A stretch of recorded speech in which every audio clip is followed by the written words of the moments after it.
Sejam todos bem-vindos ao canal Cristão do Mundo Real. Nós estaremos aqui mostrando para vocês a realidade e o cotidiano de alguns seguidores de Cristo.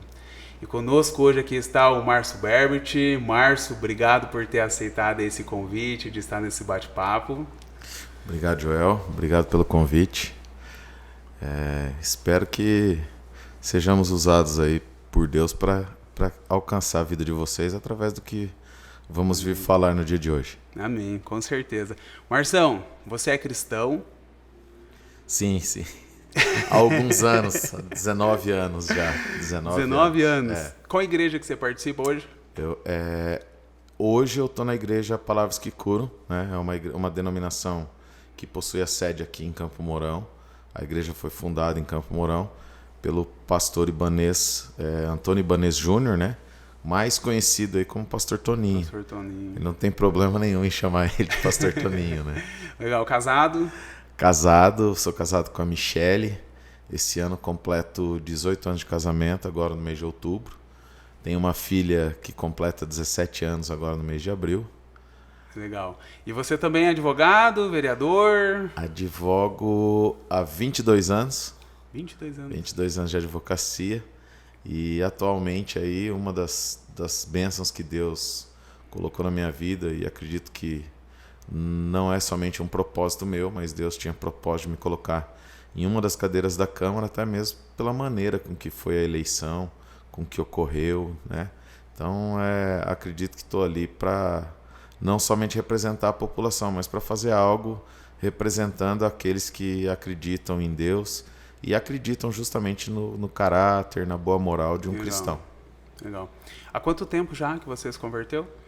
Me converti... na verdade, Joel, o que acontece? Eu falo que o plantio começou lá atrás, né? Os meus avós eram evangélicos. E eu ia na igreja presbiteriana renovada do pastor Lauro, quando eu era criança. Na primeira. Então eu, a Lúcia, nós íamos na escola dominical ali juntos, né? Todo aquele pessoal ali que ia na renovada. E eu dormia final de semana na casa dos meus avós. E o meu avô, o seu Valdivino, meu avô tocava gaita, hino assim, né? E a dona Nica, conhecidíssima, né? Minha avó também. E eu fui mais assim, criado, voltado pro cristianismo pelos meus avós. E tinha algo muito interessante na vida do meu avô, que me marcava muito, que meu avô era analfabeto e não sabia ler, mas por incrível que pareça, eu falo que Deus deu um dom para ele. Ele tinha conhecimento da Bíblia de trás para frente, frente para trás, e era algo incrível. Mas como assim? Ele sabia os versículos? Ele sabia os versículos, sabia a Bíblia, falava com você e tinha memorizado. E a gente ficava sempre de boca aberta, porque meu avô era muito simples, não tinha leitura nenhuma. Inclusive, meu avô foi servidor público do município de Campo Mourão, aposentado pelo município de Campo Mourão na época. Na época ainda que o prefeito era o Dr. Milton Luiz Pereira. Mas eu achei interessante o teu avô, ele falava tipo versículo... Falava o versículo, falava o livro da Bíblia, era bem incrível. O meu avô era bem conhecido, porque eu não sei se você sabe, o meu avô é tio do Isaías, que é pai do Flavinho. Então os nossos avós, o avô do Flávio e do Isaías Berbert, né, que é o baterista, eles são irmãos, né? Então nós somos primos, né? Então assim, é uma história bem legal. Os dois são bastante parecidos fisicamente, sim, né? A fisionomia lembra muito. E os dois caminhavam a cidade toda a pé ali, para lá e para cá. Eram bem amigos, né? Então é bem interessante a história. Você vê como que é o dom de Deus, né?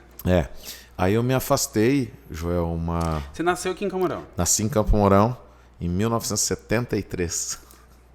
Sou... Será que eu faço as contas? Pé vermelho. Faço 49 anos agora em julho. 49 anos. 49 anos. E aí você foi criado pelos seus pais? Pelos meus pais, o Isaías, né, e a Isaura. Os meus pais passaram por uma separação quando eu tinha mais ou menos 16 anos, né? Então aí eu passei toda uma adolescência, toda uma vida aí afastado da vida cristã depois, bem afastado, diga-se. Mas os seus pais, eles frequentavam também a igreja ou não? Não, nem meu pai e nem a minha mãe, só os meus avós. Só os meus avós. Essas idas à igreja, escola dominical, era mais mesmo por causa dos meus avós.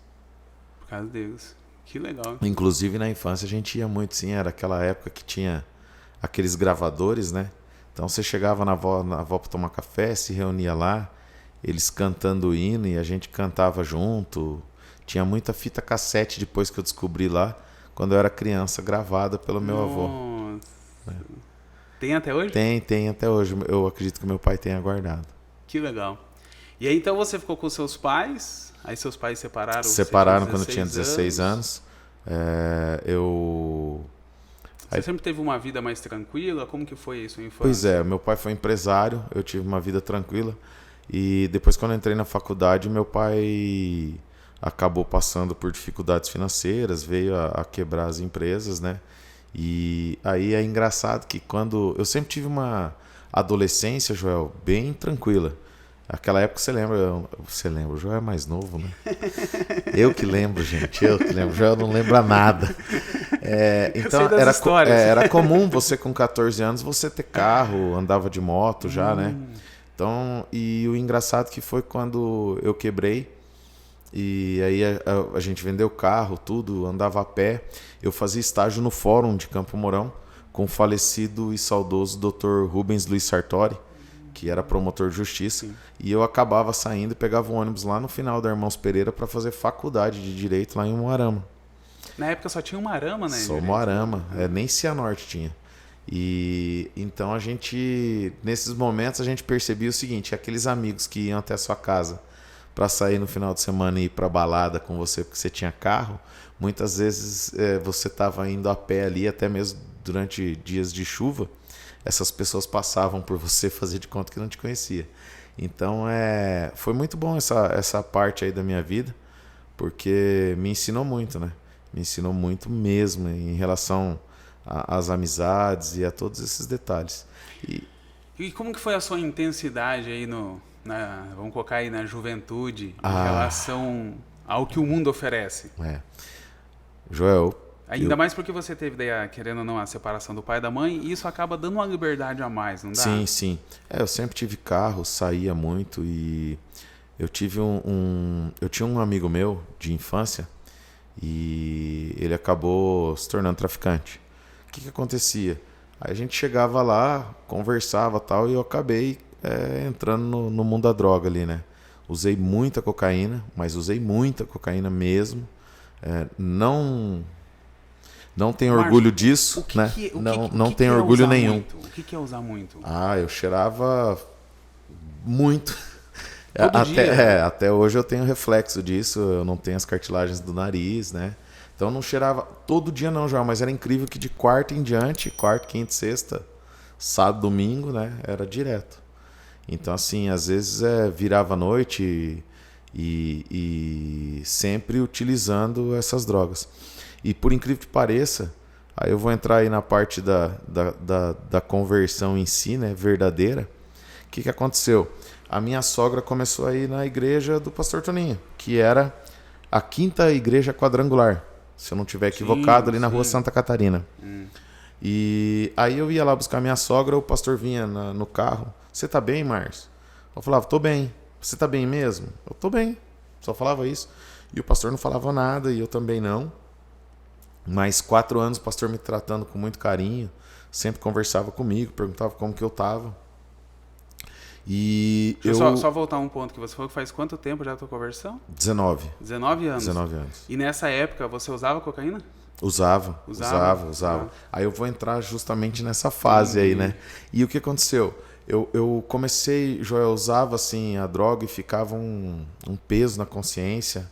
Aquele negócio, chegava em casa e começava uma discussão comigo mesmo, né? Por que eu tô fazendo isso? O que eu tô fazendo com a minha vida? Por que eu cheguei nesse momento? O que tá acontecendo comigo? E eu fumava e bebia. E aí o que aconteceu? Eu sentia cheiro de cigarro, me dava repugnância, ânsia de vômito. Aí um dia eu resolvi jogar esse cigarro fora. Até a Michelle estava comigo, daí ela falou assim: não, então me dá esse cigarro, que ela fumava também. Eu falei: não, isso aqui é meu, isso aqui eu vou jogar fora, não quero mais. E aí eu parei de fumar e continuei a beber. Só que daí eu bebia e me dava vontade de fumar. Você parou da noite pro dia de fumar? Aí eu bebia, dava vontade de fumar, o que eu fiz? Eu falei assim, bom, eu vou ter que parar de beber e vou ter que parar de fumar, né? Porque os dois não dá, uma coisa dá vontade da outra tal, e parei os dois. E fiquei um tempo, eu cheirava e tomava água. Cheirava, tomava água, cheirava, tomava água. Aí o que aconteceu? Esse amigo meu, uma vez, da mesma forma que eu parei de beber e parei de fumar, aquilo começou a me incomodar, e eu não tinha discernimento ainda do que me incomodava. Então, um dia eu falei assim, não vou usar mais droga. Não vou usar mais. Esse seu amigo que te fornecia? E eu nunca fui de comprar droga. Porque a gente era muito amigo, chegava lá, tal, às vezes eu tava trabalhando, assim, final da tarde ele chegava, a gente ia conversar, tal, cheira aí, tal, né? Aí colocava num prato ali. Aí um dia ele chegou no escritório e falou assim, cheira aí, tal. Eu falei, cara, deixa eu te falar uma coisa, eu parei. Ele falou, como assim, cara? Eu falei, não, parei. Você já era advogado, então? Já, eu falei, eu parei. Aí ele falou assim, cara, então é o seguinte, se você não quiser aí, eu vou ali no banheiro e tal, se você não quiser, sopra tudo aí e boa, né? Quando ele voltou, realmente eu tinha soprado tudo. Eu tinha soprado a carreira, a espera que a gente fala, né, que tinha no prato. E ele ficou louco comigo, né? O que é espera? Você monta a carreirinha? Monta a carreirinha, é o montinho que fica do lado para você trabalhar nele depois, né? Aí eu tinha soprado tudo e ele foi embora, mas muito bravo comigo, muito bravo. Inclusive no dia do casamento, ele passou só no meu casamento e foi embora, a gente não conversava. E aí vem a parte triste, que a Michele se encontrava grávida na véspera de Natal e toca o meu telefone. Era umas 5 horas da manhã, era a esposa dele. Ele foi assassinado onde é a esquina do meu escritório hoje, com 2 tiros na cabeça. Então assim, e aí eu fiquei, aí eu desliguei o telefone, eu olhei para Michele e falei, Michele, assassinaram o nosso amigo e tal. E a primeira coisa que eu falei assim, graças a Deus que era para mim estar junto. Eu falei assim, eu não estou junto pela graça de Deus. E aí entra o pastor Toninho, que o que aconteceu? A Michele usava também? Usava. E aí ela parou antes de saber que estava grávida? Antes ali, de um período. E aí ela parou de fumar por causa da gravidez, né? E daí quando a gente descobriu que a Michele estava grávida, eu senti no coração, falei assim, mas eu queria casar, não queria casar numa igreja, queria casar em outro lugar, tal. E normalmente, por que não na igreja? Porque eu não queria casar na igreja, queria casar num lugar mais tranquilo, assim, para pouca gente e tal. Quando você olhava o povo da igreja, o que você pensava? Não, tinha pessoas ainda que mantinham contato comigo, conversava muito, tinha pessoas que tinham carinho por mim, outros infelizmente só julgavam, né, que igreja nenhuma é perfeita, né? E aí eu senti no coração que quem tinha que fazer o casamento falava, vamos falar com o pastor Toninho para ver se ele faz o casamento. Aí o pastor Toninho, daquele jeito muito carinhoso dele, falou assim, eu falei, pastor, eu queria conversar com o senhor, a gente tá pensando em casar, tal. Eu falei, então é o seguinte, sexta-feira, 6:30 da tarde, vocês podem ir lá na igreja pra gente conversar? E você já tinha participado de algum culto ou não? Não ia na igreja do pastor. Aí a gente, vamos lá. Aí conversamos com o pastor e ele explicou para nós, falou assim, vocês têm consciência de que sexo antes do casamento é contra a palavra de Deus? Vocês têm consciência que vocês conceberam um filho em pecado, né? Vamos orar aqui para quebrar essa maldição, para que essa criança venha fora dessas maldições, tudo. E conversou com nós e aí a gente fez o casamento, ficamos mais ou menos, aí a Maria Eduarda nasceu, ficamos um tempo ainda sem ir para a igreja. No começo da minha vida eu morava com a minha mãe ainda, né? E até hoje quem cuida da minha mãe sou eu. E aí a gente mudou de apartamento e começamos realmente, eu e a Michele, a irmos na igreja. Mas vocês não casaram então? Casamos, o pastor Toninho fez o nosso casamento, fez o casamento, e a Michele casou de vermelho. Quando a Michele entrou, o pastor tomou um susto. Na igreja vai casar de vermelho. Ai, o pastor Toninho vai rir agora.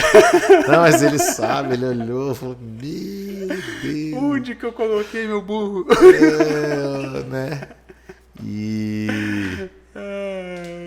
E aí estamos junto com o pastor, estamos na mesma igreja até hoje, né? Aí tem um grupo lá de irmãos ali que estão desde o começo da igreja do pastor mesmo, né? Márcio, 19 anos. E aí, depois que a tua filha nasceu, que você começou a frequentar a igreja? Aí comecei a frequentar a igreja. Em nenhum momento você voltou a beber, a fumar? Não, eu não bebo até hoje. Tem amigos meus assim, a gente conversa. Eu não tenho problema nenhum. Ainda mais cada um. Para mim é o seguinte, né? O grande lance da Bíblia é o livre-arbítrio. Cada um faz o que quer, Sim. né? Tenho os meus amigos que bebem, a gente conversa e eu vou falar uma coisa pra você, me divirto até mais tomando minha água, meu refrigerante, porque eu choro de rir deles, né? E eles até falam, cara, como que você consegue, né? Tem amigos meus que até hoje, Joel, falam assim, pastor, olha, eu acredito em Deus mesmo, hein? Porque converteu o Márcio. Por aí você imagina como que era, né? Que legal. Você teve alguma rejeição com os seus amigos na hora que você começou a ir para a igreja? Não, teve amigo que ficou meio chocado, né? Mas hoje eu vejo o seguinte, que é algo muito legal na vida cristã, que por incrível que pareça, que quando acontece os perrengues, os problemas na vida dos outros, eles não procuram os amigos do mundo. Sim, eles procuram nós como referência, né? E às vezes vem desabafar, vem conversar, né? Esses dias atrás até eu estava conversando com um amigo meu, e ele é casado, daí nós conversando, e a gente estava até numa janta que tem de período em período, e a gente conversando e tal, e eu falei de Deus, cara, bastante para ele, e aí ele chegou 30 dias depois e falou, Márcio, cara do céu, o que foi? Ele falou, você acredita que aquilo que você falou me incomodou tanto em mim, cara, que eu deixei de fazer aquelas coisas que eu estava falando com você. Ai, que legal. Né? E ele falou que cada vez que ele pensava em fazer, ele lembrava do que eu falei para ele. Né? E às vezes o que acontece daí? Às vezes a gente fica meio assim, não vou falar de Deus para esse cara, né? Tô com vergonha e tal. E eu falo uma coisa para você, o dia que você sentir no coração de falar de Deus para alguém, fale, porque depois você vai ser cobrado. Até eu vou dar um testemunho, Joel. Tem algo que aconteceu na minha vida muito interessante. Uma vez eu estava na delegacia e uma mulher tocou em mim assim. Eu estava entrando, ela saindo, ela tocou em mim. Sabe quando ela toca assim, você sente tipo um pedido de socorro? Eu senti que eu devia orar por ela e acabei não orando, cara. E eu entrei numa sala da delegacia e vi essa mulher entrando no carro, bastante desesperada ali e tal. E ela saiu. E eu fiquei com aquilo dali, passou mais ou menos cerca de 1h30, 2 horas.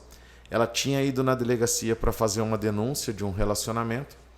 E quando eu saí da delegacia, fui para casa almoçar tudo.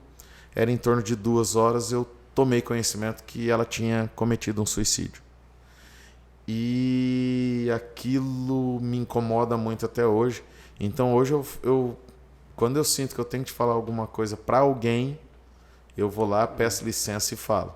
Até porque não dá para perder a oportunidade da forma que você perdeu, né? Você carrega isso. Eu carrego isso como uma lição, né? Não como algo que venha me pesar, mas eu carrego como uma lição de que eu poderia ter feito algo e não fiz, né? E quantos amigos que nós temos que a gente poderia fazer algo, né? Poderia ter ido visitar, poderia ter ido conversar com ele e não tá fazendo isso, né? Ô Márcio, deixa eu aproveitar aí a tua história. A gente for falar um pouquinho de vício, né? Você foi viciado, você teve esse vício aí. E como que foi para você, realmente para você não voltar? Porque igual, do jeito que a gente tá conversando aqui, tá tudo lindo, maravilhoso, né? Foi fácil, resolvi parar, parei, pronto. Mas como que foi o Márcio ali, em relação, tô sofrendo, eu quero voltar? Em algum momento você quase recaiu, você teve que buscar ali, de repente, alguma válvula de escape para que aquilo não acontecesse, ou você conseguiu ser determinado ali num certo ponto de não quero mais e pronto? Ô Joel, por incrível que pareça, eu sei que tem amigos meus que sofrem tudo, e aí eu falo que é Deus mesmo. Eu nunca senti uma recaída. Nunca senti aquele negócio de desejo e tal. Eu sempre falo que foi uma coisa de Deus e aí que eu venho, né? Falar o seguinte, o pastor, por incrível que pareça, todos aqueles 4 anos que ele tocava em mim e perguntava como que eu tava, ele orou por mim 4 anos. Então assim, até um dia um irmão da igreja lá, ele falou assim, olha, o pastor contando a história, né, de que eu parava o carro lá e ele orava para Deus alcançar minha vida, para Deus estar me convertendo. Aí um irmão da igreja falou assim, rapaz, se dependesse de mim, você estava no mundo até hoje, porque eu não tinha orado para você 4 anos de jeito nenhum. É que o pastor é muito persistente, né? E eu agradeço o pastor por ter feito isso daí. Eu acredito que as orações dele, né, tudo isso, as coisas estavam acontecendo naquele momento. Eu não tinha discernimento por que eu senti vontade de parar de usar droga, por que eu senti ânsia de vômito do cigarro. Hoje eu entendo o que aconteceu no mundo espiritual. Foi tiro e queda. Eu nunca senti recaída, nunca tive esse problema de recaída. Inclusive, uma vez a gente foi fazer um trabalho na igreja, a gente foi visitar uma clínica de recuperação. Quando eu cheguei na clínica, 50% da clínica levantou, Marcião, e aí? Lembra daquele dia, Márcio? Lembra? Exatamente, aí todos os caras da igreja olharam, rapaz, é verdade mesmo, né? E eu não tenho problema nenhum. Tem muita gente que fala assim, puxa, o Márcio advogado, hoje Márcio, vereador. Mas você era, então, tocava o terror mesmo. Eu era terrível. Você era de festa, balada, bebida, tudo que tinha direito. Era de sair na quinta e voltar no domingo. E quem me conhecia e seus avós sabe. Estavam vivos nessa época ou não? A minha avó tinha falecido e aí o meu avô faleceu mais ou menos nessa fase aí. E como que seu avô era com você? Bem tranquilo, bem tranquilo. Meu avô era muito simples, né? Conversava muito comigo, ia me visitar sempre. Ele sabia? Não sabia. Não sabia. Entendi. Não tinha conhecimento, sim. Meu avô era bem tranquilão mesmo, né? Não tinha, nem imaginava. Entendi. E aí você chegou lá, o pessoal tudo me conhecia e até hoje, né? Tem pessoas que chegam no pastor e falam, pastor, realmente a gente acredita que Deus Milagre existe. existe. Eu tenho uns amigos de infância, assim, né? De adolescência, que até hoje encontro o pastor, né? Tira sarro de mim na frente do pastor, né? E o pastor... Márcio, e como que foi pra você essa questão de festa, de sair, de ir para lugares? Como que foi na sua conversão? Você continuou participando com seus amigos? Você foi deixando de ir em alguns lugares? Deus foi tocando em ambientes que de repente não eram ambientes adequados para você até um certo momento, até um certo período, ou em nenhum momento? Como que foi ali para você? Quando eu e a Michelle, a gente começou a ir realmente na igreja, e a gente teve uma conversão verdadeira e tal, cara, a gente não teve problema nenhum. A gente parou de sair e tal. Hoje você vai em alguma coisa, sim, até porque o meio social, a política é necessário, né? Esse meio que a gente convive. Mas eu não tenho problema nenhum disso daí. Não bebo, né? Chega um determinado momento, igual você falou, você sabe o momento até o momento que você pode ficar, né? O momento que você tem que ir embora, né?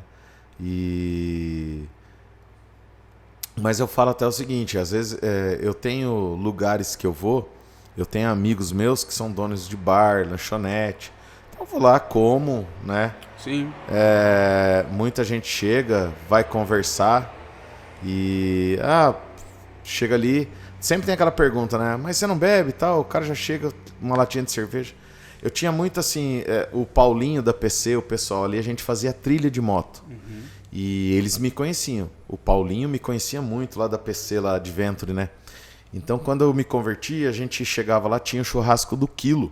Chegava lá no fundo, cada um colocava a sua bebida e levava 1 quilo de carne, chegava a colocar na churrasqueira e ficava conversando. Então, eu era o parceiro de truco, eu era o parceiro de bebedeira e tal. E quando eu comecei a chegar, aí eu chegava com o meu refrigerante e tal. Então, hoje... é muito legal porque, assim, tem uma festa, os amigos meus reconhecem, já sabem lá. Eu chego às vezes num lugar, o cara fala assim, Márcio, ó, tua água, teu refrigerante tá ali. Realmente é amizade, né? É, amizade. Então, assim, eles reconhecem isso. O Paulinho mesmo é um dos caras que conhece minha vida do antes e do depois, né? O Paulinho da PC ali, o Juscelito Furlan, que já é falecido, né? Esses caras aí acompanharam o meu antes e e o depois eles sabem aí justamente quem era o Márcio e quem é o Márcio hoje. Porque, na verdade, essa mudança no início é um choque, né? Não só para os amigos, como para a gente também, né? Falo porque eu passei por essa fase também, que até num certo momento você cansa, né? De todo mundo olhar para você, bebe, bebe, bebe, bebe. Mas é uma fase, daqui a pouco isso passa e acontece igual você comentou. Você chega no lugar, já tem sua aguinha, já tem o seu refrigerante, já tem as... Tranquilo, né? Não. Hoje não tem problema nenhum e acho que cada um tem uma opção. E vou falar mais, né? Hoje tem uma coisa aí que, além da vida cristã, parece que tem a questão da vida saudável, né? Tem muita gente aí que às vezes não bebe porque é uma opção dele, não porque, né? E vou falar mais, gente, a Bíblia não proíbe você de beber, tá? Se você não acha versículo nenhum lá falando que você não pode beber, né? Mas nem tudo nos convém, né? Então eu acho que tem coisa que é melhor você não tomar o primeiro gole e esse é o detalhe, né? Cada um tem que se conhecer também. Exatamente, né? exatamente. Tem uma coisa assim que, mas você não bebe porque você é cristão? Não, eu não bebo porque eu acredito na palavra de Deus. Pronto, acabou e tudo bem, né? Tem pessoas aí que a gente sabe, sou crente, toma um vinho. Eu sempre falo o seguinte, mas e aí a salvação, como vai ser? Cara, eu prefiro não pagar um preço. Eu sempre falo o seguinte, quando você vai falar de Deus para alguém, eu falo assim, o cara fala assim, mas e se isso tudo não for verdade? Se o dia que eu falecer não existir a salvação, pelo menos tudo que aconteceu ali que você está seguindo melhorou a sua vida. Agora eu prefiro não pagar o preço para saber se realmente eu estiver certo, porque eu não vou ter outra chance. E a gente como cristão, a gente sabe que todos os princípios que Deus deixa para nós, que Jesus deixa, né? É tudo para melhorar. Você melhora casamento, você melhora a profissão, você melhora a sua saúde, tudo. Você falou algo que é sensacional, que é uma palavra que se chama princípio, né? Então eu falo o seguinte, o cara vai para a faculdade, ele tem lá os princípios norteadores do direito. Ele tem os princípios dentro da engenharia civil. Ele tem os princípios dentro da engenharia elétrica, né? E princípio é princípio, ele não se muda. Sim. Ele é o princípio, né? Ele é o alicerce. E aí, o cara quando chega na igreja, ele quer dar um jeito de burlar os princípios da Escritura. E os princípios da Escritura é o que você falou. A partir do momento que você começa a ver eles e a utilizar eles no seu dia a dia, é automático, porque você começa a ver as mudanças que ocorrem não somente na sua vida, mas na vida daquelas pessoas que convivem junto com você. Legal.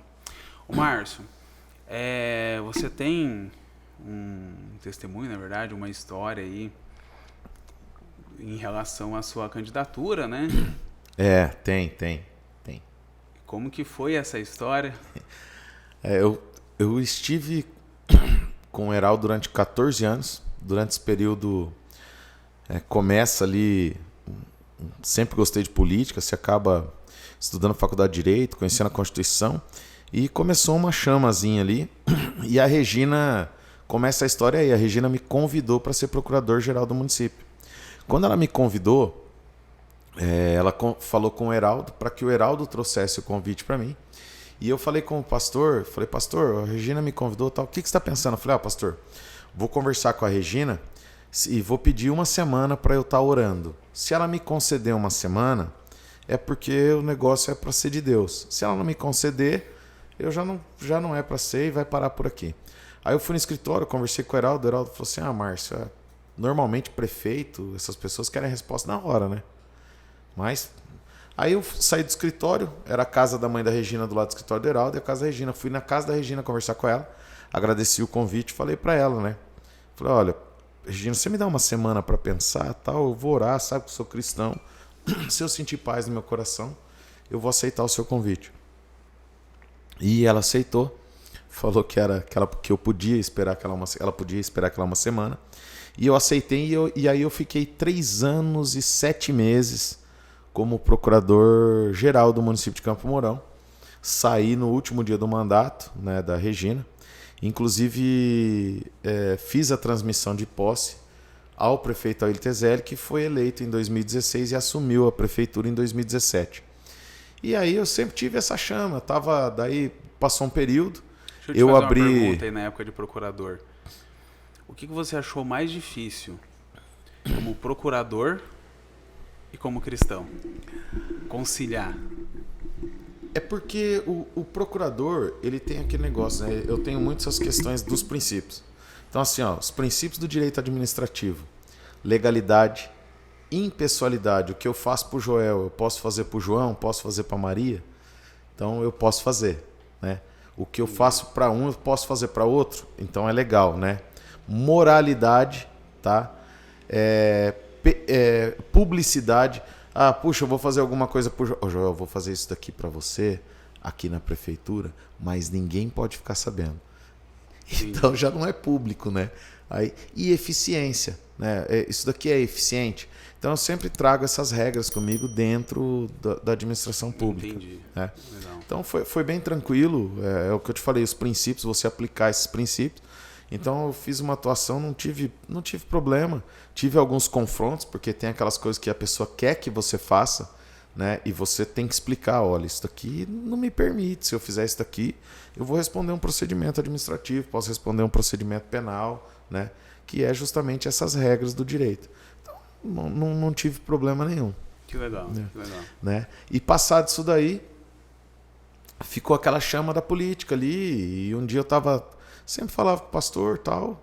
Acabei me desligando do escritório do Dr. Heraldo, abri meu escritório. E foi um dia eu estou na igreja e eu sempre falava, Deus, puxa, será que é para eu ser candidato? Será que não é? E teve uma pastora colombiana que veio e até utilizei o que ela falou durante a minha campanha. Ela veio na IPC. Ela veio na IPC, eu estava num canto lá, tranquilo. Ela falou que Deus tinha uma unção de autoridade sobre a minha vida. E que ele ia me sentar em cadeiras e ia me levar para um lugar mais alto. E eu tomei posse dessa palavra, né? E ela falou assim, olha... Mas como que foi isso? Ela estava no altar? Ela estava no altar, eu lá no canto... sentado? Não, a gente estava em pé orando e ela estava no altar do outro lado. E aí eu de olho fechado, aí ela veio e falou bem assim, você de camiseta branca aí. E eu estava de camiseta branca, de olho fechado. Aí eu lembro que o pastor falou assim, Márcia, ela está falando com você. E aí eu olhei e ela começou a falar isso. Daí, e eu sozinho, em 2 oportunidades, Deus, eu em espírito, eu falei assim, Deus, mas como que eu vou ser candidato se eu não tenho dinheiro? Né? Como que? Ela falou assim, você está falando com Deus agora nesse momento, das suas condições, né? Mas para ser candidato precisa de muito dinheiro? Quando Deus está no negócio, não. Não, mas normalmente precisa. Porque eu fiz Tem gente aí que faz campanha com 30, 40, 50, 100 mil reais. Eu gastei 12 mil reais na minha campanha, João. Entendi. Gastei 12 mil reais na minha campanha. Não usei o fundo eleitoral. E eu distribuí material somente nas reuniões. Você não via os santinhos, né, que é chamado, do Márcio jogado em caixa de correio, jogado no chão. Eu fiz pouquíssimo material impresso. Né? Muito pouco. E aí ela falou que Deus ia me colocar num lugar. E eu fiz uma campanha tranquilo, inclusive o seguinte, tive 2 pessoas que foram pagas, um outro que foi voluntário, que hoje é meu assessor, o Alcides, o Eduardo também, que está lá como meu assessor, que fez a minha campanha, a parte de mídia, assim, essas coisas. Voluntário?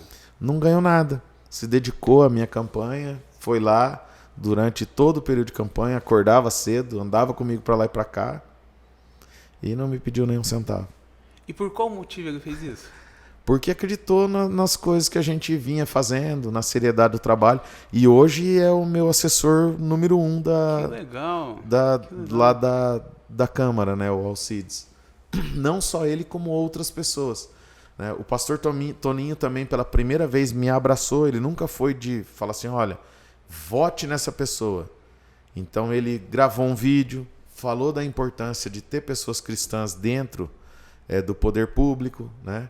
E eu fiz 754 votos, né? Numa primeira eleição. E tenho trabalhado aí, estou no 2º ano de mandato, né? Tenho feito um trabalho, tudo que a gente conversa, os requerimentos, eu mostro na mídia, faço prestação de contas, né? Tenho feito um trabalho aí dentro da transparência, dentro do que eu me propus a fazer. E sempre tenho me perguntado qual que é o propósito de Deus na minha vida, né? Deus, onde o Senhor quer me levar? O que o Senhor quer que eu faça, né? Porque eu acredito que na política hoje é o que eu falo, né? Infelizmente, a política não é você pensar em você, é pensar no outro, pensar no próximo. Falo que um grande problema do município de Campo Mourão é que se pensa no município, o cara entra e pensa no agora. Ninguém pensa em Campo Mourão a longo prazo, né? Então você tem que pensar a longo prazo. E o cristão também tem que pensar a longo prazo. O cristão também tem que pensar a longo prazo. O que você está fazendo na igreja? Qual que é o seu objetivo? É sentar, se alimentar da palavra só e levantar e ir embora? Né? Quantas vidas você já levou para Deus? Você já parou para se perguntar? O que você está fazendo? Por que Deus te levou para a igreja? Qual que é o propósito de Deus com a sua vida? Quem que Ele quer alcançar através da sua vida, né? Então é a mesma coisa. O que você está fazendo na política? O que você pode fazer pelo cidadão? Esses detalhes. E como... Vamos falar sobre religião e política. Porque por muito tempo, né, as pessoas dentro da igreja achavam um absurdo alguém se envolver com política. E hoje a gente vê uma necessidade muito grande de a gente ter, né, cristão no meio da política, até pela forma que o mundo anda, né? E você acha que é importante isso mesmo? Eu acho que é extremamente importante. É de extrema relevância termos pessoas cristãs dentro da política, dentro das empresas, né? Deixarmos de ser agentes secretos de Deus, porque tem gente que é agente secreto de Deus. Sabe como que é agente secreto de Deus ou não? Agente secreto de Deus é aquele cara que pega a Bíblia e põe assim, ó. Só anda nas moitinhas escondidas. E na verdade você tem que ser transparente, né? Acredito que a questão é o que você falou. Se você trouxer se os princípios cristãos são bons para a nossa vida, por que eles não podem ser aplicados dentro da política? Por quê? O que é o princípio cristão? O princípio cristão é você falar a verdade, né? É você levar a moral, os bons costumes, né? O bom tratamento, o zelo. É tudo isso. Isso daí está envolvido na política. O zelo pela coisa pública. Eu falo que um dos grandes defeitos do nosso país, Joel, é aquele negócio. Você vai ali no banco da praça. Ah, ele é público, então vou chutar, vou queimar porque ele é público. Devia ser o contrário. Puxa, esse banco é público, amanhã vai sentar o Joel, a filha e a esposa. Depois de amanhã vai sentar o João, a Maria e o filho. Então o zelo pela coisa pública deveria ser maior, ao contrário. E nós temos uma concepção de que a coisa pública é pública mesmo, então vamos quebrar, vamos tratar de qualquer jeito, né? Vamos colar os chicletes no banco do transporte coletivo urbano, vamos quebrar aqui o ponto de ônibus, vamos destruir os orelhões quando tinha, né? E ao contrário, a gente tem que zelar, porque se eu zelar pelo transporte coletivo urbano, amanhã o próximo vai usar aquilo dali. E como você, Márcio, chegou nesse pensamento? Joel... Quer dizer, a gente fala, igual você contou a tua história, né? Como você viveu. Provavelmente deve ter aprontado algumas coisas, deve ter, né, desrespeitado em algum momento. Com certeza. Como todo mundo faz. Joel, eu acho que, primeira coisa, amanhã eu posso ser passível de erro. A primeira coisa que a população ou os irmãos que estão olhando, o Márcio é perfeito, vou contar uma coisa para vocês, hein? Segredo, Joel, você não vai contar para ninguém. Não sou perfeito. Não existe cristão perfeito. Tem algo que o pastor fala para mim que me chama muito a atenção. Igreja perfeita é ela trancada sem ninguém dentro. Quando o pastor da igreja chega, vira a chave da igreja e entra, ela começou a ser imperfeita. Porque perfeito só Jesus, né? Então, um dos erros é eu, o Joel, todos nós irmos para a igreja e acreditarmos que aqueles irmãos que estão ali conosco são perfeitos.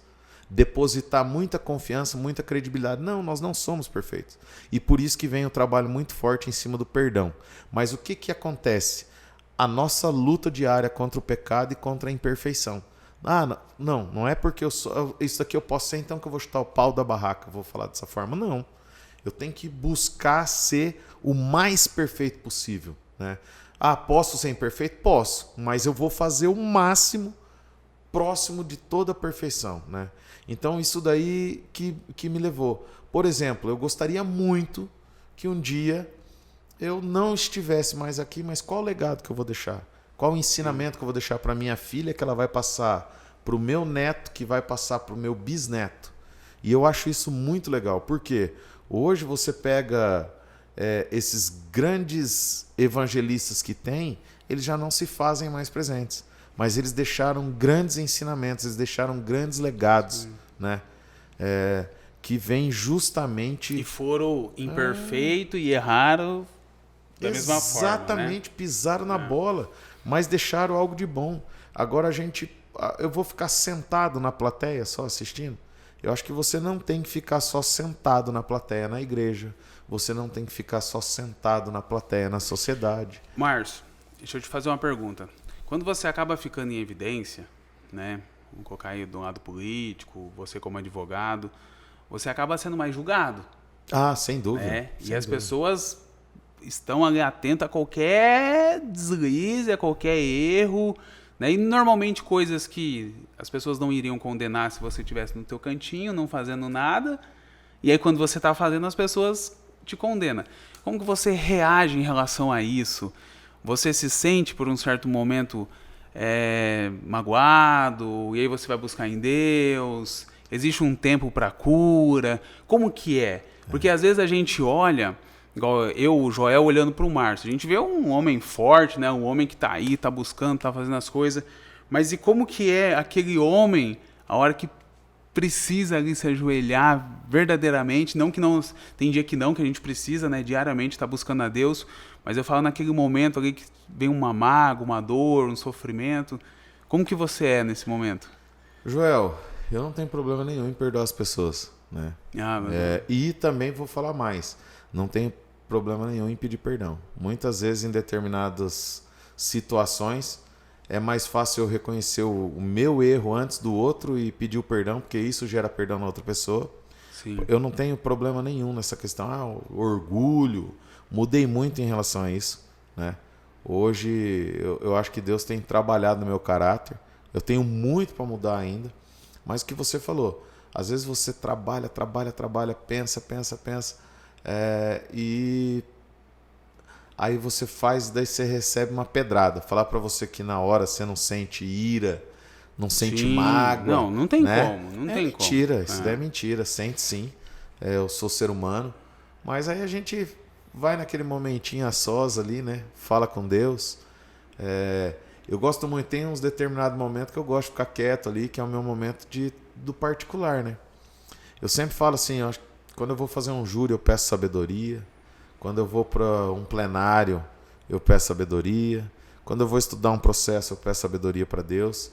Eu acredito que sabedoria é você saber lidar com as pessoas, saber lidar com as situações da melhor maneira possível, sem afrontar ninguém, sem ser deselegante, com respeito, né? E é difícil, né, Márcio? Porque não é fácil, não. Qualquer atitude que você toma, querendo ou não, é a sua opinião contra a opinião da outra pessoa.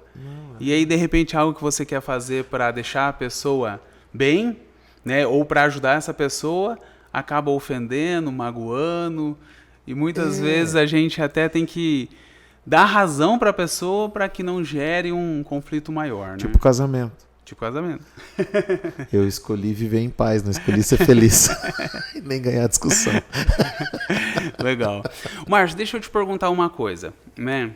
A gente já entrevistou aqui bastante gente de várias igrejas diferentes. E eu vi que você comenta muito o contato que você tem com o pastor Toninho. Sim. Né? Hoje ele é o seu conselheiro? Não faço nada sem antes não conversar com ele. Legal. É isso que eu acho bem interessante, assim, porque ele é teu líder espiritual, né? Então, o que você vai fazer hoje, tudo você conversa com ele. Fui abrir a barbearia, eu falo com ele. Legal. Vou ser candidato, eu falo com ele. Vou fazer algum negócio, pastor, o que o senhor acha? E vou falar mais. Se você não tem um conselheiro, procure um, mas não procure qualquer um. Porque tem que ser um bom conselheiro, né? Senão você pegou aquela história que o cara sentou num bar um dia e falou assim, nossa, eu discuti com a minha esposa. O cara falou assim, né, cara, faz o seguinte, vamos ficar bebendo aí, amanhã você volta pra casa. No outro dia ele voltou pra casa, as malas estavam do lado de fora. Saiba com quem você vai se aconselhar. Aí ele voltou, e agora, cara? Eu falei, então agora eu não sei o que você faz. Então eu Mas falo assim, é importante isso, né? De você ter uma pessoa para te aconselhar, para você conversar. Até porque, vou falar por mim agora, às vezes você vai tomar uma atitude no calor da emoção, você acaba fazendo uma besteira, né? Porque você está ali empolgado, emocionado, e de repente, a hora que você sentar, conversar, aí já te dá um tempo para você pensar, dá um tempo para você orar, um tempo para você buscar. E o pastor já aconteceu, de eu sentar com ele, pastor, tá. O que eu faço, tal? Márcio, você já orou? Não. Não, pastor. Então, vai orar, depois a gente conversa. Aí passar 10, 15, 20 dias, aí ele vir, né? Ele... Ué, você não me procurou para falar nada? O que aconteceu? Sobre aquele assunto. Pois é, pastor, segui seu conselho, fui orar. Interessante então, né? E deixa eu te perguntar, e como você é na sua casa? Você ora com a sua esposa, com a sua filha? Vocês têm um devocional junto, um momento junto? Não, a Maria Eduarda está naquele momento da adolescência, começou a apareceu já eu chamo ele de rato branco lá em casa, né? Você é doido, já? Já Ela tá com quantos anos? Vai fazer 17. Não, mas... Aí você tem que 17. usar o Antigo Testamento. Rapaz, eu vou falar uma coisa. A gente educa no caminho, né, Joel? Isso daí é uma coisa que... Por isso que até eu falo assim, vai ficar uma dica aí. Às vezes você julga um irmão dentro da igreja porque uma filha, né? A filha de um irmão, se acompanha ela ali desde bebezinha e tal. De repente aquela filha começa a namorar um cara fora da igreja. E aí você fala, nossa, você viu fulana? Tá namorando lá o cara e tal. E aí você acaba vivenciando isso dentro da sua casa. E aí? Você educou, minha filha, por exemplo, no louvor, minha filha dançando, minha filha em tudo isso, né? Então, ele foi lá em casa, pediu ali namoro, todos esses detalhes. Você vai proibir? Eu penso o seguinte, você tem que amar. Eu fiz minha parte, a Michelle fez a dela de educar, de mostrar o caminho, né? Chega um momento que eu, você, Joel, todos nós temos o livre-arbítrio, né? Então a Maria Eduarda hoje ela tem conhecimento do que é certo, o que é errado, o que é vida cristã, o que não é. Quem vai decidir é ela. Eu fiz a minha parte, né?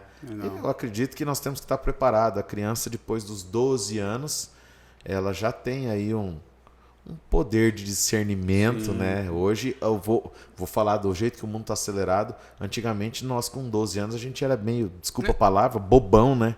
Hoje as crianças de 12 anos estão totalmente avançadas, até mesmo por causa do acesso à informação que a gente tem. Então, hoje falar o que para você, Joel? Puxa, vou proibir, vou tolher? Não. É igual tem algo que me gravou muito, né? O que o Silas Malafaia respondeu lá, aquela reportagem aquela vez. Silas, mas você é contra o homossexual? Lembra, né? Aquela entrevista que ele deu? Ele falou, não. Ele falou assim, eu vou melhorar a sua pergunta. Se eu tiver meu filho assassino, eu vou amar ele do mesmo jeito. Mas na Bíblia é contra. Então o homossexualismo é contra, o homicídio é contra. Eu amar é diferente de eu aceitar. É claro. Né? Então assim, concordar, vai chegar um momento que cada um vai seguir o seu caminho, né? E você tem que ensinar qual é o caminho a ser seguido. Se o seu filho, seu amigo, seu pai, sua mãe, os próximos de você vão seguir o que você está falando, infelizmente aí vem o livre-arbítrio, né? Que eu falo que é a grande sacada da Bíblia, é o livre-arbítrio. Ninguém é obrigado a nada. Sim. Né? Ninguém é obrigado a nada.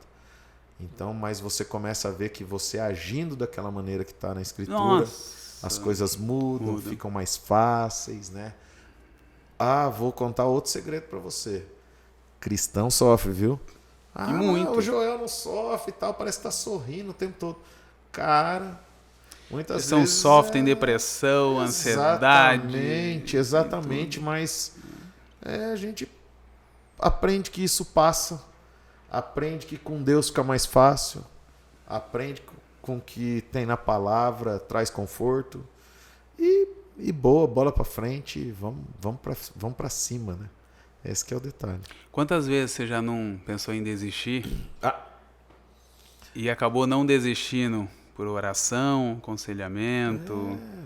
É igual, eu vou citar aí, né? Você sabe, a gente abriu um negócio, abriu uma barbearia com princípio cristão, a gente não vendia bebida alcoólica, a gente não tocava música secular, né? E eu tentei, várias pessoas vieram ali, trabalharam, tudo, chegou um momento que não deu mais, né? E vou falar uma coisa, você tem que esperar a gratidão de Deus, não espere gratidão das pessoas. As pessoas são passíveis de erros, né? Então eu acredito que a gente tem que focar em Deus. Vai existir mágoa? Vai. Você vai ficar irado? Vai. Vai ficar com raiva? Vai. Mas nesses momentos busca Deus, espera ter o conforto da palavra, espera se acalmar, né? Aquela regrinha, conta até 10, não resolveu, aumenta para 20. E até porque assim, quando a gente vai... É engraçado, né? Tipo, você vai ajudar uma família. Você vai lá dar uma cesta básica para essa família. Se você não conhece essa família, você simplesmente vai lá dar a cesta básica e vai embora, né? Agora, se você vai ajudar uma família que você conhece, você mal chegou no portão, você já chega julgando, né? Ah, porque o fulano vou dar a cesta, mas ó, o marido não faz isso, a mulher não faz isso, eles não querem fazer isso, eles não querem não sei o quê, não querem não sei o quê. Então, hoje, se você for analisar a maioria das pessoas, é muito mais fácil a pessoa falar assim, não, eu vou comprar 50 cesta básica e vou mandar para um lugar, né? Que isso é bem-vindo, isso é de Deus, né? Não deixa de ser, mas do que ela falar assim, não, eu vou pegar uma família ali, eu quero ajudar essa família, eu quero tentar ensinar o caminho para ela, eu quero conversar, quero estar ali no momento para incentivar, apoiar. Por quê? Porque a gente, mesmo sendo cristão, a gente é falho, a gente julga, né? Eu sinto muito, a própria advocacia às vezes traz essas coisas, né? Você tenta instruir o cara tá ali teimando com você. Aí você tenta conversar. Eu falo muito na advocacia, às vezes, já aconteceu várias vezes. Teve um casal que chegou no escritório para se separar. Primeiro chegou a mulher. E tinha havido um problema, daí ela falou. E eu só fui um bom ouvinte. Chegou no final, eu falei, posso te fazer uma pergunta? Ela falou, pode. Você ama seu esposo? Eu amo meu esposo, mas isso... Eu falei, peraí, vou te perguntar de novo. Você ama seu esposo? Eu amo. Eu falei, então, tá bom. Posso conversar com ele? Posso. Aí chamei ele, sem ela no escritório. Aí ele falou, cara, mas ela é isso, mas ela é aquilo e tal. E apontou todos os defeitos. Falei, mas sua esposa tem qualidade? Tem. Poxa, cara, ela cuida do meu filho e ela é uma boa mãe, ela é minha parceira, eu não teria tudo que eu tenho hoje se ela não me ajudasse como ela me ajudou, né? Sempre me aconselhou. Eu falei, então eu vou te fazer uma pergunta, você ama ela? Amo. E por que você quer se separar? Aí o que aconteceu? Conversei com ele, conversei com ela de novo e tinha um encontro de casal na igreja. Eles foram no encontro de casais, estão juntos até hoje. Olha, eu não fiz uma separação, não fiz um divórcio. Perdi o cliente, perdi a oportunidade de ganhar um valor de honorários, mas ganhei uma família para Deus. Não, quem assim, dá as coisas é Deus. Você ganhou uma para ele, com certeza ele vai te dar muito mais. Então eu falo assim, muitas vezes as pessoas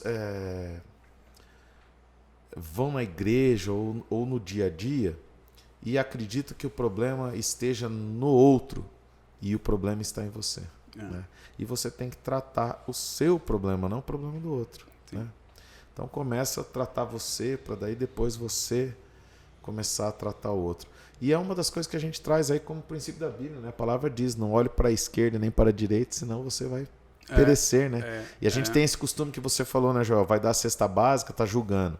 Entra na igreja, tá julgando. Tu tá julgando. Né? Agora quero alertar você então, se prepare. Porque vai ter um dia que Deus não vai ser julgar. Um Deus de amor. Ele vai ser o Deus juiz. E aí, meu irmão, ele vai fazer igual muitas vezes nós fazemos. Ser impiedoso, porque para julgar, ele não vai ter piedade. Ele vai sentar, pegar o livrinho lá. Você lembra que você fez isso? Então eu falo, essa parte me preocupa muito. Quando vir esse Deus juiz, eu sei que... Não, e ainda mais a gente lembrar o que já fez, né? Porque, pô, a gente erra diariamente. O que a gente tenta fazer, na verdade, né, Márcio, é deixar de errar tanto, né? Sabe e aquela aí regrinha o do princípio, casamento? o Espírito Santo Você vai... conhece a regrinha do casamento, das 3 frases? Qual? Eu errei, me perdoa e eu te amo.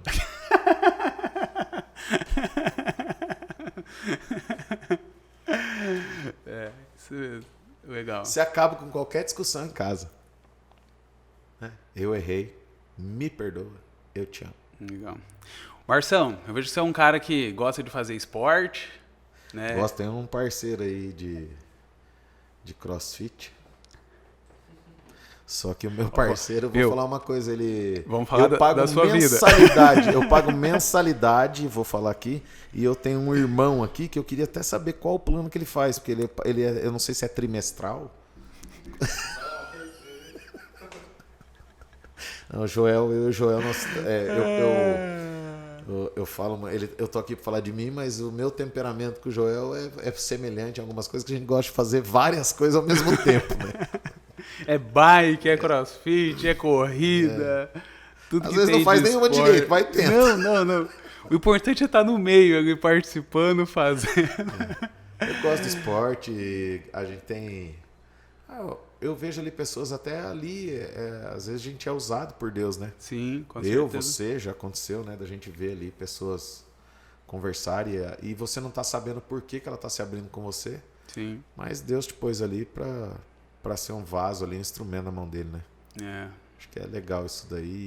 Por isso que a gente tem que estar em todos os meios, né? Tem, com certeza. Até porque se a gente quer demonstrar para a pessoa como que é viver com Cristo, elas têm que nos ver, né? Eu tenho. Pra quem tá me vendo aí de terno e gravata, né? O Joel sabe, eu sou todo tatuado e às vezes eu chego na câmara, chego nos lugares, né? O povo olha assim. Então hoje você vê, é uma coisa que.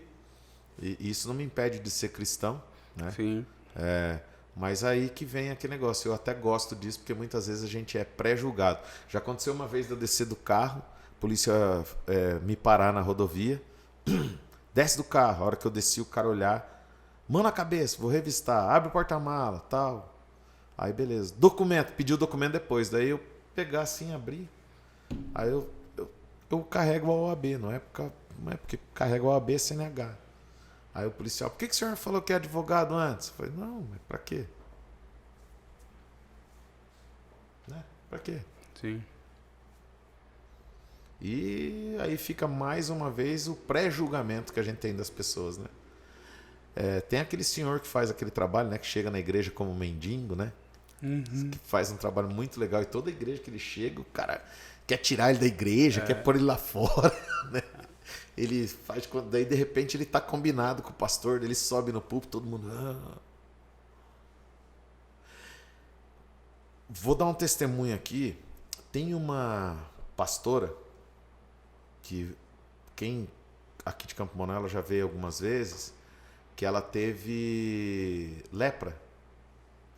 E aí ela vai pregar e eu tive um pré-julgamento. Comecei a olhar ela assim, tal, dela dar o testemunho e ela tá com cabelo tal. Aí ela fala que Deus deu a unha, ela não tem nenhuma marca e no final ela tira o cabelo. Ela não tem cabelo.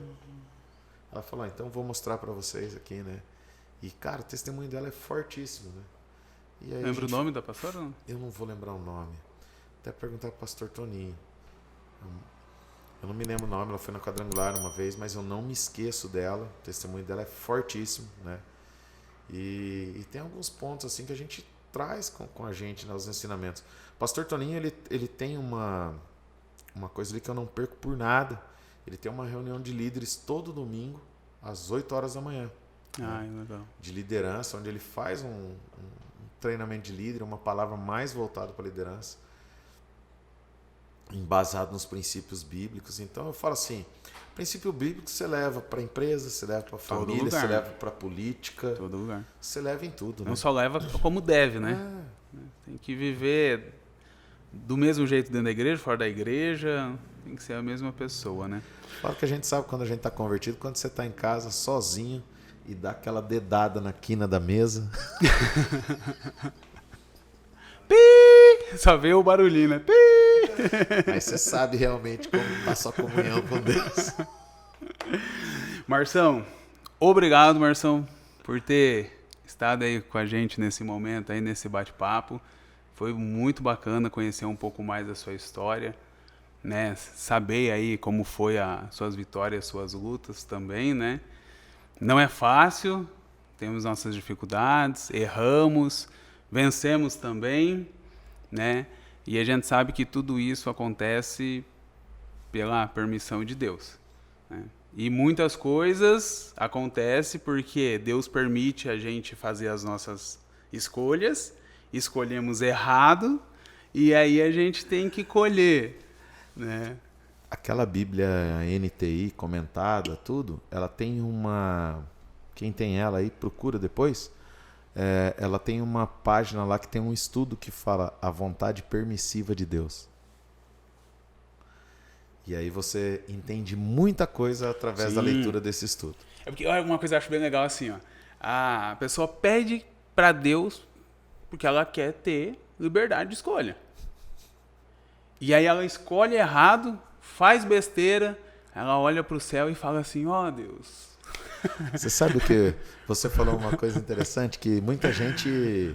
Você pede sabedoria para Deus, João? Com certeza. E que jeito que a gente adquire sabedoria? Com busca de conhecimento, leitura, oração. Mas com algo principal. Quer saber ou não? Jejum. Vai doer mais ainda. Como? Todo mundo ora pedindo sabedoria. E sabe o que Deus vai te dar para forjar o teu caráter? Sim. Problema. Sim. Porque só se adquire sabedoria solucionando problemas. Né? Então, e muita gente daí fala assim, mas eu tô passando isso e tal. Mas aí é o seguinte, aí passa 10 anos, às vezes vem um irmão te procura, daí você, por aquele fato de você lá atrás ter passado aquele problema, ter vencido ele com Deus, você aprendeu algo que você está edificando a vida daquela pessoa naquele momento. Isso é interessante, porque é igual na corrida, né? Você vai começar a correr. Você quer correr uma maratona de 41 km. Tipo a Ivete. A Ivete ali, né? A Ivete, é de tirar o chapéu. Não vou falar a idade da Ivete aqui, mas... A Ivete tem mais de 50? Mas parece que tem 20, né? A Ivete Pela alegria, sexagenária. disposição, ela é show de bola. Mas você pega, a pessoa vai correr. Eu nunca corri na vida. Corre lá 1 km. Né? Chega a suar, cansa, sofre. Aí vai para 2, vai para 5. E o que aconteceu? Aquele 1 se tornou fácil. Aquele 2 se tornou fácil. Vai para 10, o 5 se tornou fácil. Vai para 20, o 10 se tornou fácil. Quando chega no 41, para essa pessoa correr 10 km, ela não faz nem esforço quase, né? E a gente é a mesma coisa. A gente quer sabedoria, quer discernimento. Começa a aparecer as coisas pra gente resolver. E quanto mais você pensa que, se eu resolver essa situação, a próxima é mais fácil, né? Você vai crescendo, você vai evoluindo até você poder chegar num certo ponto de você poder aconselhar alguém, né? Porque eu falo assim, hoje é fácil eu falar da minha vida, mas dar um conselho para alguém como tem que fazer é diferente, né? Isso aí é anos. E a gente se sente... Eu falo assim, eu me sinto feliz quando um amigo vem e muitas vezes o cara liga, você fala assim, cara, não, aconteceu algum problema? Não, Marcio, queria conversar com você, cara. Queria conversar com você. É sinal que você está no caminho certo, né? Quando alguém vem conversar com você, vem se aconselhar com você, acho que é o momento de você colher o resultado do que você vem fazendo no seu dia a dia. Bacana. Isso é muito legal. Pessoal, a gente não está aqui para pregar para ninguém. A gente está aqui realmente para mostrar a vida de um cristão, né? Desde as vitórias às derrotas. E isso aqui, às vezes para você que está assistindo, pode ser algo normal. né? Já conheço, de repente, a vida do Márcio, mas para mim não faz diferença. Mas pode ter certeza que na vida de alguém vai fazer. Alguém que de repente passou, até mesmo pelo um vício, né? Ou alguém de repente que está ficando em evidência e está sofrendo crítica e não está sabendo passar por isso. Então, assim, o que a gente pede? Compartilhe esse vídeo. Compartilhe. Porque isso pode salvar uma vida da mesma forma que o Márcio comentou, que ele sentiu de orar, né? Por uma pessoa, não orou, e essa pessoa acabou se matando, né? Então, assim, a gente às vezes deixa de aproveitar as oportunidades. E um simples compartilhamento, curtir, isso pode levar a tantas pessoas que a gente não tem ideia. E é um ato muito rápido, sem custo, sem nada. E, Joel, eu queria só registrar o seguinte: tudo que eu vivo hoje, o que eu sou hoje, tudo que eu tenho, né? Eu sou muito grato, mas grato demais por Deus ter me tirado lá de onde eu estava e ter me colocado aqui, né? Eu falo assim que a minha família, os meus bens, tudo que eu alcancei hoje, o meu escritório, tá hoje numa função de vereador, tudo isso é graças a Deus, né? Graças a Deus mesmo, eu reconheço isso e Deus tem sido muito bom para mim e eu tenho muita gratidão por isso. E às vezes eu sempre me pergunto, diante de tudo que Deus dá para mim, eu faço muito pouco, né? Faço muito pouco. Posso melhorar nisso daí, né? Então eu queria dizer isso daí. A gente sempre pode melhorar em relação ao que a gente faz para Deus e o que Ele dá para nós. E a gente tem como fazer, né? Tem. Oportunidade não falta, dúvida, né? Tenha dúvida. Marção, obrigado, meu irmão. Obrigado, Joel. Que Deus te abençoe aí, a continue todos iluminando nós. a sua vida, te dando sabedoria, discernimento, né? Ao pastor Toninho também, por ser seu conselheiro, estar acima de você em relação a líder espiritual, e que vocês possam aí realmente levar a mensagem de Cristo aí de várias formas, né? Não só pregando, mas como vereador, como advogado, né? Na sua vida em geral. Amém. Beleza, meu irmão? Pessoal, abraço, com Deus.